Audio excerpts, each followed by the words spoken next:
नमस्कार, ANN news में आपका स्वागत है और मैं अभिजीत नंदी मजुमदार आपके सामने बैठे हैं। आज एक अलग थोड़ा हट के इंटरव्यू लेने के लिए, बातचीत करने के लिए, कुछ विषय में विस्तार से जानने की कोशिश करेंगे। हमारे साथ बैठे हुए हैं Shri A K. Sharma, regional director employees state insurance. आप जब सरकारी नौकरी करते हैं, खासकर गैर सरकारी नौकरी भी करते हैं, तो ईएसआई के अंदर जो लोग आते हैं उनके क्या क्या बेनिफिट्स है उसके बारे में विस्तार से आज बातचीत करेंगे, क्योंकि बहुत सारे फीडबैक आए हैं कि इस मामले में खबर पूरी तरह से नहीं है। शर्मा साहब नमस्कार, हमारे साथ बातचीत करने के लिए, समय बिताने के लिए। तो सबसे पहले सवाल जो उभर कर सामने आ रहा है आज की तारीख में जी, कि इस ईएसआई के मामले में सबसे बड़ी चुनौती, अगर 5 चुनौती की कहा जाए जी, जी। ये सबसे बड़ी चुनौती क्या है? वर्कफोर्स तो बहुत बड़ा है, कितना वर्कफोर्स है वो भी जानना चाहिए। देखिए, वेस्ट बंगाल रीजन बहुत बड़ा रीजन है। यहाँ पर लगभग 18.5 लाख आईपीज हैं और अगर बेनिफिशरीज़ की बात करें तो मोर देन 70 लैक्स से ज़्यादा बेनिफिशरीज हैं, जिनको हम कई तरह के ईएसआई भारत सरकार के अनुसार बेनिफिट देते हैं। मैं एक शुरुआत करूँगा कि आपकी ये जानकारी से कि आपने ईएसआईसी के भवन जो है देखे होंगे, पंचदीप भवन, जो बिल्डिंग के नाम हमारे होते हैं ज़्यादातर, आपने देखा होगा कि हर जगह लिखा होता है पंचदीप भवन। तो ये पंचदीप भवन और 5 ये दीपों का भी रहता है। तो पंचदीप भवन का है कि हम पहले शुरू में 5 प्रकार के बेनिफिट देते थे, ठीक है। तो उसमें medical benefit, cash benefit, sickness benefit, dependent benefit और डिसेबलिशमेंट बेनिफिट्स, ये बेनिफिट देते। तो ये 5 बेनिफिट के नाम पर जो है हमारा पंचदीप भवन प्रांत में। लेकिन अभी हम लोग जो है 5 बेनिफिट नहीं देखे, अभी भारत सरकार ने बहुत बेनिफिट दिए हैं, ठीक है। तो और भी कई तरह के बेनिफिट होते हैं। तो मैं आपको ये विस्तार से मैं ये बताना चाहूँगा, उसमें मेडिकल बेनिफिट हैं और कैश बेनिफिट भी देते हैं हम लोग, कई तरह के कैश बेनिफिट हैं। और मेडिकल बेनिफिट में आपने देखा होगा कि जो हमारा एक आईपी होता है, जिसकी सैलरी से हम 0.75% रिकवर करते हैं एज ए कंट्रीब्यूशन जी, और 3.25 एम्प्लॉयर से लेते हैं। तो टोटल 4% उसका जो वेज रहता है उससे लेते हैं 4%। लेकिन उसके लिए आईपी को हम कवर करते हैं, तो आईपी का पूरा फैमिली को कवर करते हैं। आईपी की फैमिली हमारा आईपी का है, स्पाउस है, उसके बच्चे हैं, उसके पेरेंट्स हैं, उसके अप टू 25 ईयर तक उसके भाई बहन भी हैं। तो जो फैमिली की हमारी डेफिनेशन है वही आप देखते हैं कि कितना वास्ट डेफिनेशन तो आपका 18 लाख आईपी मतलब आपका काफ़ी सारे बेनिफिशियरीज हैं। तो उसी मैं बता रहा हूँ, मोर देन 70 हम मतलब एक एवरेज 3.8 70 लाख एक आईपी के पीछे 3.8 हम 3.8 से मल्टीप्लाई करते हैं। ये हमारा एक जनरल फॉर्मूला है। तो मोर देन 70 लाख हो गए। तो एक परिवार को, इतने परिवार को हम देते हैं। तो 70 लाख परिवार आपसे जुड़े हुए हैं, हमसे जुड़े हुए हैं जी, ईएसआईसी से जुड़े हुए हैं जी, ठीक है। तो उनको अगर कोई आईपी है हमारा, अगर उसको कोई चोट लग गई, वो छुट्टी पे गया, तो वो छुट्टी का पैसा हम देते हैं, एम्प्लॉयर को नहीं देना पड़ता है। अगर किसी को कुछ, भगवान नहीं करे, किसी को कुछ हो गया जो है, अगर कुछ उसका डेथ हो जाता है ड्यूरिंग एम्प्लॉयमेंट इंजरी, तो उसको पूरा हम डिपेंडेंट बेनिफिट देते हैं। तो सवाल यहाँ पे एक सवाल करना चाहिए, किसको किसको ईएसआई बेनिफिट मिल सकता है? बेनिफिट ईएसआईसी बेनिफिट जो है, जो आईपी लेस देन 21,000 जिनकी सैलरी है, मंथली सैलरी है, वो ईएसआईसी में कवर है। वो सब जो है ऐसे जो वर्कर्स हैं हमारे एस्टेब्लिशमेंट के हैं, उनको जो लेस देन 21,000 सैलरी वाला है, मंथली सैलरी 21 अप टू 21,000 जी, वो कवर रहते हैं। अच्छा जी। और इसके बाद इसके साथ साथ कितने लोग, एक कंपनी में कितने लोग मिनिमम होनी चाहिए ईएसआई बेनिफिट? मिनिमम जो है 10, मिनिमम 10 होने चाहिए किसी भी फैक्ट्री एस्टेब्लिशमेंट तो में। आप बता रहे थे कि 70 लाख जो जुड़े हुए हैं जी, तो इसके साथ चुनौती क्या क्या है? देखिए, अभी भारत सरकार का जो हमारे माननीय लेबर मिनिस्टर हैं श्री भूपेंद्र यादव जी, और हमारे ईएसआई हेडक्वार्टर्स में हमारे डायरेक्टर जनरल हैं डॉक्टर राजेंद्र प्रसाद जी। तो अभी हम लोगों को जो यहाँ पे जो टारगेट दिया हुआ है, एक नया जो हम लोग चल रहे हैं, जो मेन जो है, उसमें हमको सभी आईपीस और उनके परिवार के लोग, वो सबको आधार से कनेक्ट करना है। हमें उनके आईपी नंबर्स हैं, उनको आधार से कनेक्ट करना है, जिससे उनके बारे में हमें सही सूचनाएं मिल जाएं, उनके एड्रेस हमारे पास हों, और उनको बेनिफिट देने के लिए, मेडिकल बेनिफिट, कैश बेनिफिट के लिए एक तुरंत जो है सेवा हो उनके फ़ायदे के लिए। तो ये अभी हमारा भारत सरकार का जो है, जो हमको एक चैलेंज दिया हुआ है, तो ये एक बड़ा चैलेंज है हमारा। उसके बाद जो है हमारे जो भारत सरकार के जो हमारे सेक्रेटरी लेवल के डायरेक्टर जनरल हैं श्री डॉक्टर राजेंद्र प्रसाद जी, उनके द्वारा अभी एक हमारे यहाँ अभियान चलाया गया है कि ई ऑफिस, हमारे यहाँ ई ऑफिस है। आपने देखा होगा कि मेरी टेबल पे कोई कागज़ नहीं है, कोई ऑफिस नहीं है, पेपरलेस वर्क यानी ई ऑफिस। मतलब हम लोग जो भी काम करेंगे ई ऑफिस से करेंगे, मतलब ऑनलाइन सारा ऑफिस है। तो वो पूरा 100% डिजिटाइजेशन का हमको जो है अभी ई ऑफिस हमारा 100% चल रहा है। लेकिन ये जो आधार लिंक आप कह रहे थे जी, तो इसमें 18 लाख या 70 लाख बेनिफिशियरी में से कितने लोगों को आप तक अब कर पाए हैं? देखिए अभी इसमें अभी हम लोगों के सामने बहुत चुनौतियाँ आ रही हैं इसमें। तो अभी अगर मैं यहाँ की बात करूँ तो अभी हम लगभग 2 लाख जो है आईपी और उनकी फैमिलीज़ को हम जोड़ चुके हैं, जो कि काफ़ी नहीं है, लेकिन उसके लिए हमारे प्रयास किए जा रहे हैं। हमारे हेडक्वार्टर्स लेवल पे सॉफ्टवेयर को अपडेट किया जा रहा है, बायोमेट्रिक मशीन से हम लोग कर रहे हैं। तो वो हमारा लक्ष्य है, हम अगले कुछ महीनों में जो है वो कर देंगे, उसको पूरा कर देंगे। इसमें जो लोग बेनिफिशियरीज हैं जिसको आधार लिंक करने की बात हो रही है जी, उनके लिए आपका क्या संदेश है? मेरा उनके जिसका लिए, हुआ नहीं है, जिनका हुआ नहीं है, मेरा ये संदेश है कि वो लोग अपने आप को आगे आके, हमारे सभी ब्रांच ऑफिस हैं, DCBO हैं, हॉस्पिटल्स हैं, उनमें सब में हमने कैंप्स लगा रखे हैं। हमारी डिस्पेंसरीज़ हैं, वहाँ सभी में हमारे IT के लोग हैं, हमारे कैंप्स लगे हुए हैं, आधार सीडिंग के लिए लोग बैठे हुए हैं। वो आगे आएँ और अपने आप से आधार सीडिंग कराएं। ये उन्हीं के लिए फ़ायदा है। उनको हमारे पास उनका रिकॉर्ड रहेगा, आधार से हम एक टिक उनको बेनिफिट हम बहुत आसानी से दे पाएंगे। और तो मेरा ये संदेश है कि वो आए आगे से और अपने आप को आधार से लिंक करें।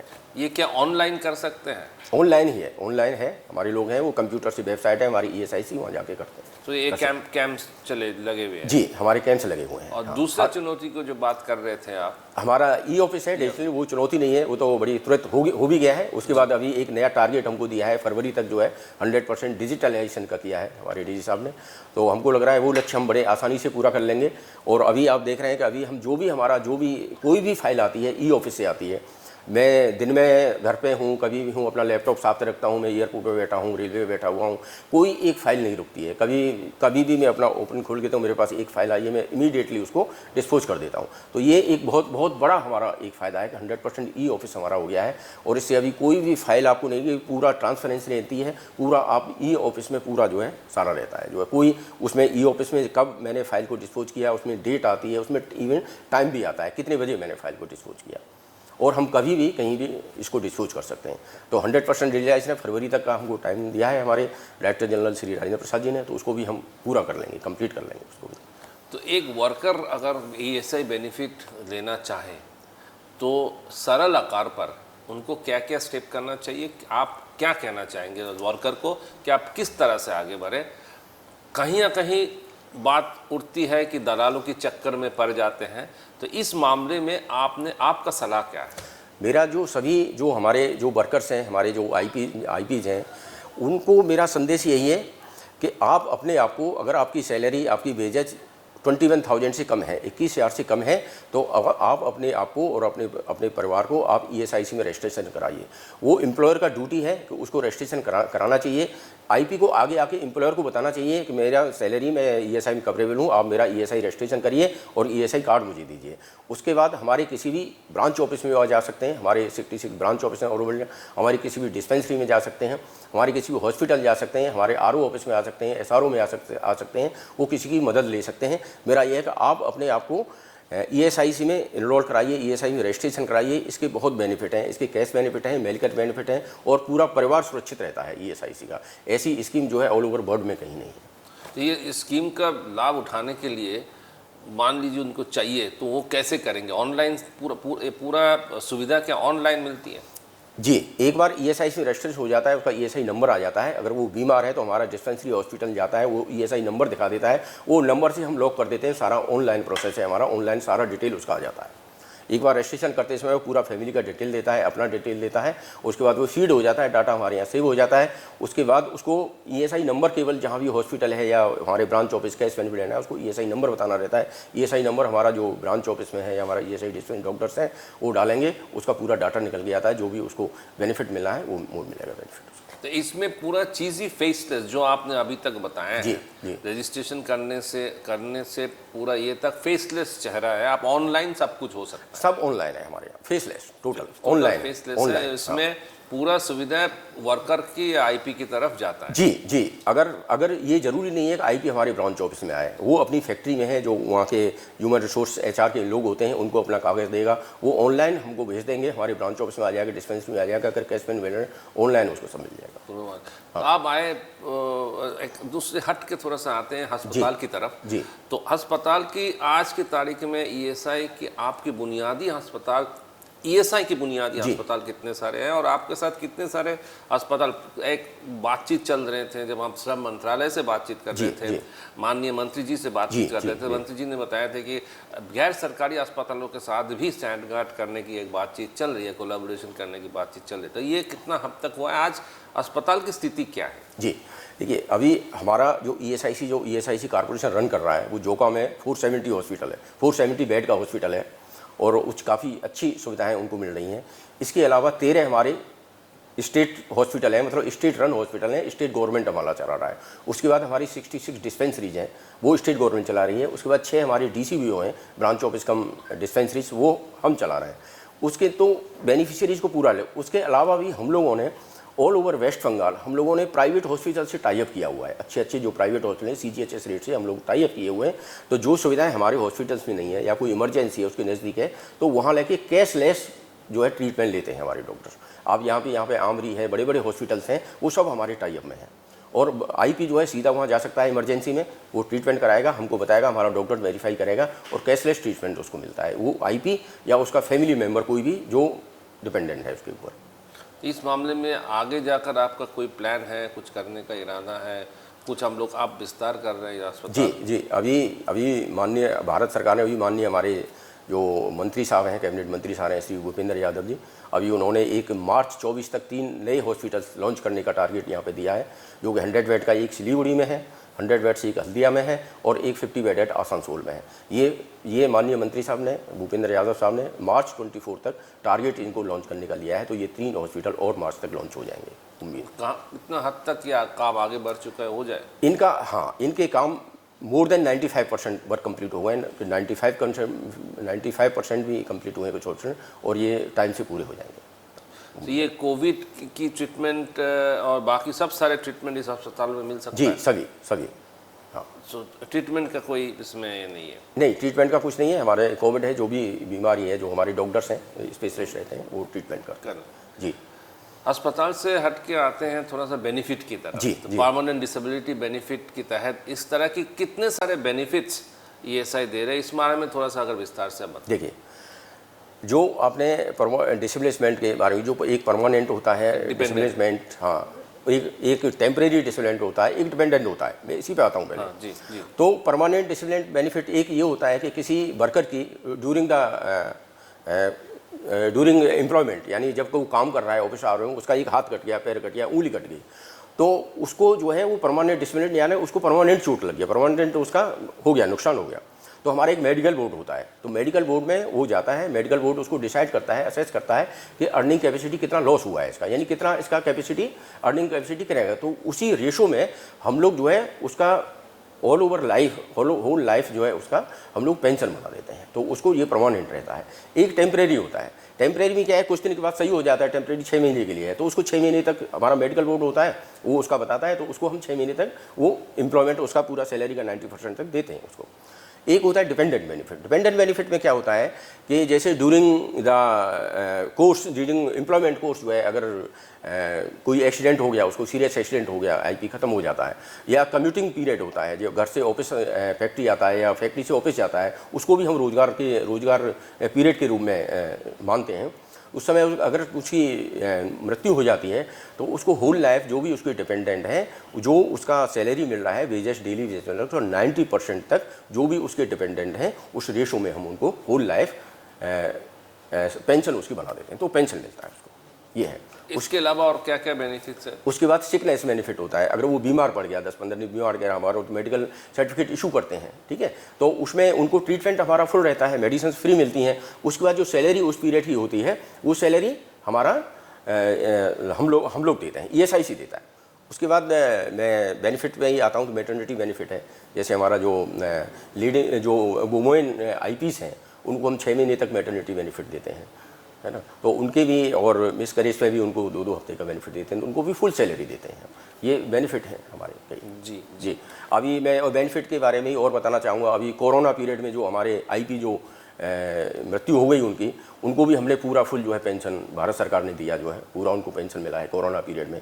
एक अटल बीमित व्यक्ति हमारी भारत सरकार की स्कीम चली थी, उसमें कुछ बेरोजगार हुए थे, फैक्ट्रीज बंद हो गई थी कोरोना पीरियड में, तो उसमें भी हमने उनको 2 साल तक सैलरी दिया 50%, 25%। तो ये स्कीम अभी तक चालू है या बंद? अभी बंद कर दी, अटल बीमित व्यक्ति अभी बंद कर दी। अच्छा, एक सवाल यहाँ पूछना चाहेंगे तब, तो आपका जो बेनिफिट्स है ये इंश्योरेंस के साथ साथ पेंशन दोनों चीज़ ही देख रहे हैं? जी, इंश्योरेंस हमारा जो है मेडिकल बेनिफिट के साथ साथ पेंशन भी देते हैं। यानी हम आईपी की पूरी सुरक्षा, फुल सुरक्षा, आईपी और उसके परिवार की पूरी फुल सुरक्षा, यानी आईपी का 0.75% जो कंट्रीब्यूशन करता है उसमें आईपी, उसका पूरा परिवार, उसकी फुल 100% सुरक्षा भारत सरकार लेती है ईएसआईसी स्कीम के द्वारा। यानी जो अगर कोई बीमार पड़ा है, कुछ भी है, छोटा मोटा बड़ा, यानी आप समझिए कि अगर इसको कैंसर हो गया या किसी को बहुत बड़ा कोई बीमारी हो गया, तो जो आईपी, जो हमारा छोटा आईपी है, छोटा जो सैलरी है, वो सोच नहीं सकता है। उस केस में हम कितना भी पैसा खर्चा हो जाता है, हम कोई कैप नहीं है हमारे यहाँ पे, यानी हमने करोड़ों रुपए देते हैं।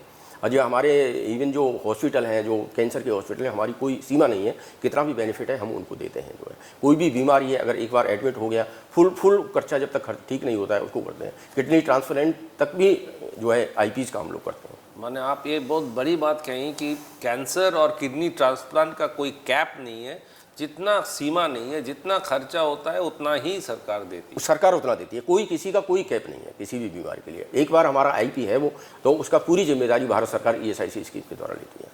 अंत में ये पूछना चाहेंगे कि इसके लिए जो वर्कर है वो उनका कंट्रीब्यूशन कितना है, एम्प्लॉय कंट्रीब्यूशन? जी, वर्कर का हमारा टोटल कंट्रीब्यूशन 4% है, 4% है, जिसमें वर्कर का 0.75% रहता है और एम्प्लॉयर 3.25 देता है। टोटल मिला के 4% कंट्रीब्यूशन हमारे यहाँ आता है, उसी पर हमारा स्कीम चलता है। उसी में जी जी। धन्यवाद शर्मा साहब, आपने बहुत बड़ी बात, 2 चीज़ें कही हैं कि एक वर्कर की पूरा जिम्मेदारी भारत सरकार की है, चाहे किडनी ट्रांसप्लांट हो, चाहे कैंसर हो, चाहे कोई भी बीमारी हो, इसका जिम्मेदारी भारत सरकार की है। कोई सीमा नहीं है, जितना खर्चा है उतना ही सरकार देगी। धन्यवाद शर्मा साहब, हमारे साथ बातचीत करने के लिए और इतने सारे चीज़ बताने के लिए, विस्तार से बताने के लिए। आप देखते रहिए एएनएम न्यूज़, और आगे जाकर हम लोग फिर ऐसे धुआंधार इंटरव्यू आपके सामने ले आएंगे। नमस्कार।